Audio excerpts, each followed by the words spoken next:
It's kind of a curious game here. At times where they were really bottling up and making it difficult for you to do a whole lot because their defense playing so well. At times you looked like you were freewheeling offense. A lot of sizzle for an early November game, I thought. Yeah. We got a kind of a weird start because I think it was, I don't know how early into the game that they got on the power play. That was kind of the story of the first part of the game for us. We're killing a lot of penalties, 2 5-on-3s. So for us, it was definitely kind of tough to get in the flow of the game when we're penalty killing the whole time. So once that was done, we were able to kind of battle back and start getting some shots on net, which was really good to see. And I think after all those penalties filtered out a little bit, both teams were playing pretty high-paced transition hockey. It was pretty fun game. So. Obviously, you guys are going to get physical game coming in. Do you think maybe those penalties are a result of being maybe a little bit too aggressive or just lack discipline? I don't know.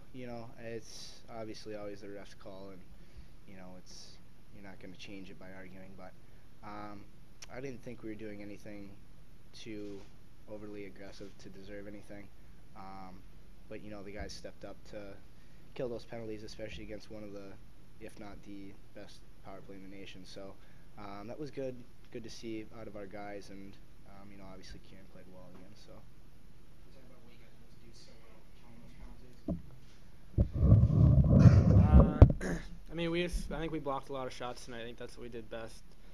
They're a real shifty team up front, and if you take away their options, I think your penalty kill is going to be real successful. I thought we did a good job of that tonight.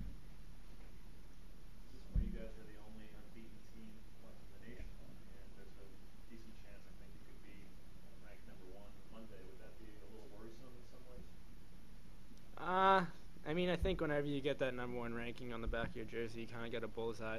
But I think we got a lot of guys who were here in the national championship team where we were number one a lot of the season. So I think we can kind of settle everyone down. Whereas you're gonna get everyone's best game, kind of like we got last year. So I think with the leadership we have this year, we'll kind of keep everyone intact and not let the number one ranking go to our heads. Dave, you played a lot with Max tonight, and then you've also played some time with Adam. Can you talk about the differences in their games and what it allows you to do? They're both great players, both good players to play with. It's just, they both kind of give me the freedom to go up when I want. More of an offensive guy, so I can count on them being back there when I jump up in the play, and they're more offensive at the blue lines rather than up on the rushers or up and down the ice. So I think that kind of gives me a lot of freedom to do what I want.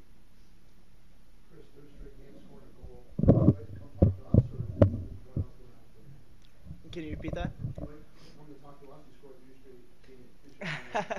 Something else for you. Got a new girlfriend. I've just been fortunate.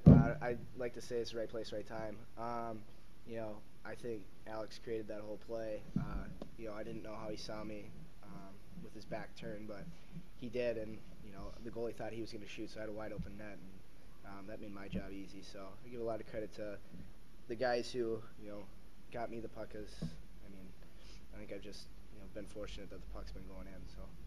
You guys were beating off the crowd, probably the best crowd of the season. Yeah, definitely.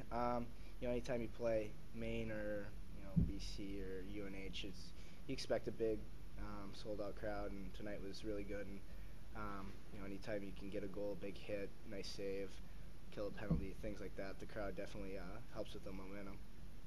Chris, you talked about the work that Charlie Coyle did tonight, especially in the third period. His interference penalty, led to them tying the game up, and then obviously he got the one the other end. Yeah, Charlie, is a big, strong, skilled player, and he's proven from day one that he's going to be a big part of this team.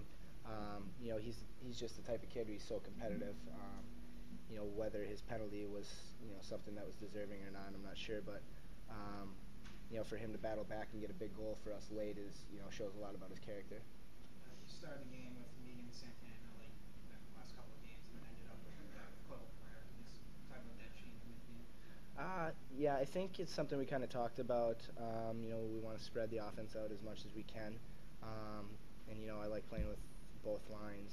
And I think come crunch time, coach just kind of wants to make a few changes and roll 3 lines for the majority of the last game, trying to get something going a little bit. So nothing against any of the other guys. They all played well. So just trying to get a late goal, switch something up.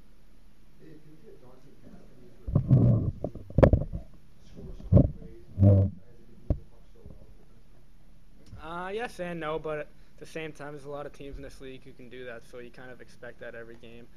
We know they're real talented up front. Me and Chris and a lot of the defense have played against them growing up. I mean, there's a lot of local guys you play against them all your whole life, so you kind of keep your eyes on who's out there at times, and you're a little bit more aware on who's out there. But overall, it's just kind of you're playing defense and trying to play your game. Was your move to kind of show your class as well? I don't know. I think I blacked out for a little while on that one. 5-on-3, Joey seemed pretty adamant that the puck was in for the video review, but did he say anything about what he saw, or? I don't know. Joe was saying the guy had his hand over the puck. I don't really know about Joe. I'd trust the referee over I trusted Joe. But Chris might have had a better look at it. Yeah, I don't know. I was standing right there. I was on the other side, so I got a good look at it. I just was a little confused because to me it looked like he had his hand over the puck. I don't know if it actually ever crossed the goal line or not. But to me, that's what I was saying. I understand you can't review a penalty, but to me, I think the initial ruling should have been a penalty shot if the puck didn't cross the line. So I think they went about it the wrong way. But I mean, as far as I understand the ruling, if the guy covers the puck in the crease, then it should be a penalty shot. But like I said, we're not going to be able to fix that or anything. So it's history now. So. Chris, can you talk a little bit about what worked on the man advantage tonight? Scored a power play goal on that one extra attacker. Yeah, it's something we worked on a lot this week was our power play. It had been struggling, I think, quite a bit. It had been about 13% or something. And in order for us to, win a lot of close games down the road, we're going to need our power play to be counted on to get a goal here and there. So we worked on that all week, and you can almost count an extra attacker as kind of a power play. You just got to be aware that you don't have a goalie in the net, but it's definitely something we worked on all week, and it paid off a little bit tonight. So.